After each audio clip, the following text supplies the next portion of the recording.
Hello Internet, welcome back to Trumps Twilight, the channel where I, Vincent, talk to you, the void, about books, movies, music that I find interesting, that I enjoy, or a combination of the two.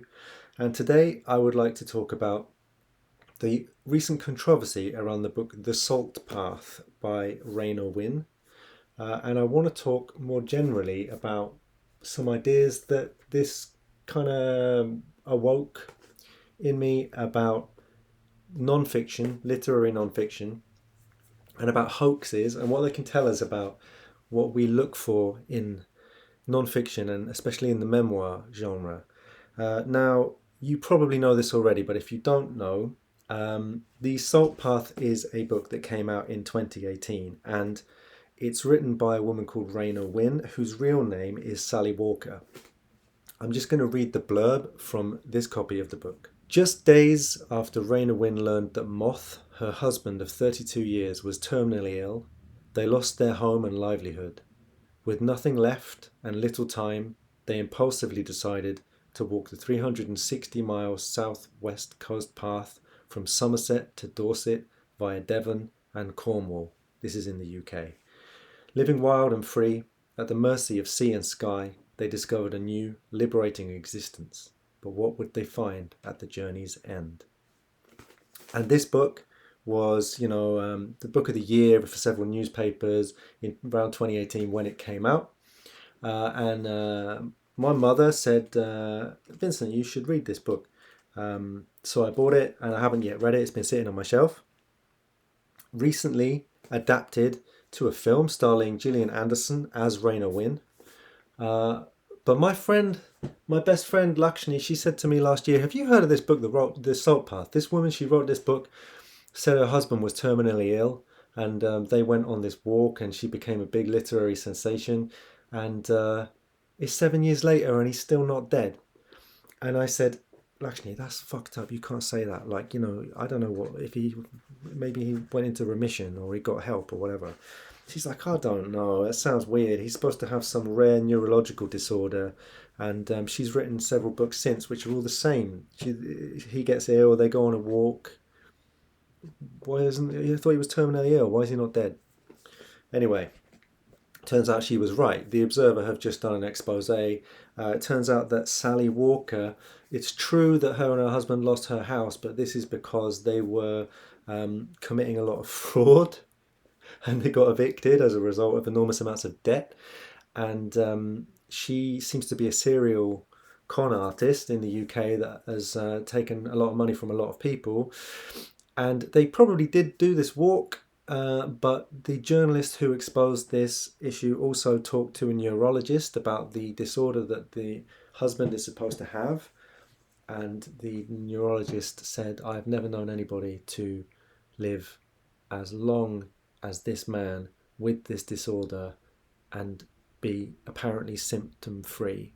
So this was only of kind of passing interest to me. I'm not that invested in the film. I haven't read the book yet. It's kind of funny that somebody can make up a story about themselves and then a few years later Gillian Anderson will be playing this person in a film. Every 90s kid loves Gillian Anderson. But what it made me think about was some other quite famous literary hoaxes around non-fiction and memoir. And the first one that I thought of was Go Ask Alice, which you may know was written and published in the early 70s. It was published in 71 and it was originally published as an anonymous diary. It was supposed to be the diary of a teenage girl who got addicted to drugs, ran away from home. This was a couple of years after the Summer of Love when people were starting to get worried about young people's drug use. And it was this sensationalist story of sex, sexual assault, young runaways, teenagers. It turned out later that this book was written by a woman called Beatrice Sparks, and it's basically a fake document. It's like about as real as the Hitler diaries. And what I've always thought's interesting about Go Ask Alice is that it became this smash sensation based on all of this kind of sensational material, a bit like Larry Clark's Kids, if you like. Young people having sex, taking drugs, but because it was supposed to be a true story, it had this kind of veneer of moral importance. Like, this is kind of telling the world about how terrible it is. Young people should read this so that they don't start smoking the reefer. And it's known today to be a fake. Another one that I thought about was this is actually mentioned in the article where Raynor Winn was exposed, is James Frey's book, A Million Little Pieces, which was published in 2003. This was supposed to be an addiction memoir where he was in his early 20s and he was addicted to alcohol and drugs and he was put into rehab. Now, someone recommended this to me. I worked in a bookshop around the time when it came out, and I started to read it. And I used to drink a lot and I used to take quite a lot of drugs. I don't do either anymore. I knew a lot of other people who did that type of thing. And I read a few chapters of this book and I was like, I don't believe this at all. I felt like you had to be completely outside of that type of community to find this book plausible. But it was a memoir. And I was like, this guy sounds like a jerk. Like, he's basically bragging about being wasted in a way that, like, the worst, like, barroom drunk telling you long stories that are kind of implausible. I was like, nah. Anyway, I didn't finish the book. I was so vindicated a few years later when, around the time of his second memoir, he was exposed as having basically made up large amounts of the book and he had to admit that it was fabricated. It's now sold still as a novel. But then you have everybody's favourite literary hoax, and this is J.T. LeRoy. Now, you may know the story of J.T. LeRoy, but I like to tell it because I love it. When did these books come out? I've written it down. Okay, so the book Sarah came out in 2000. Sarah, the book by J.T. LeRoy, was supposed to be based on the life story of the writer. I do think it was published as a novel, but it was written as kind of life writing. And J.T. LeRoy was supposed to be a teenage boy with gender identity confusion who had worked as a sex worker at truck stops, dressing up as a girl, with a mother who was a sex worker. And JT was not only somebody who had been a drug addict, he also had HIV. I think, in fact, he was supposed to have had full-blown AIDS. He was going to die.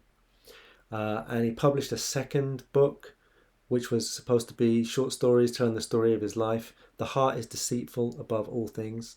Now, the difference between J.T. LeRoy and the other two examples that I mentioned, Go Ask Alice and James Frey's book, is that J.T. LeRoy was a pretty good writer, an exceptionally kind of gifted and poetic writer for somebody his age, which isn't surprising because it turned out in 2006 that J.T. LeRoy was actually a woman who was significantly older than JT, Laura Albert.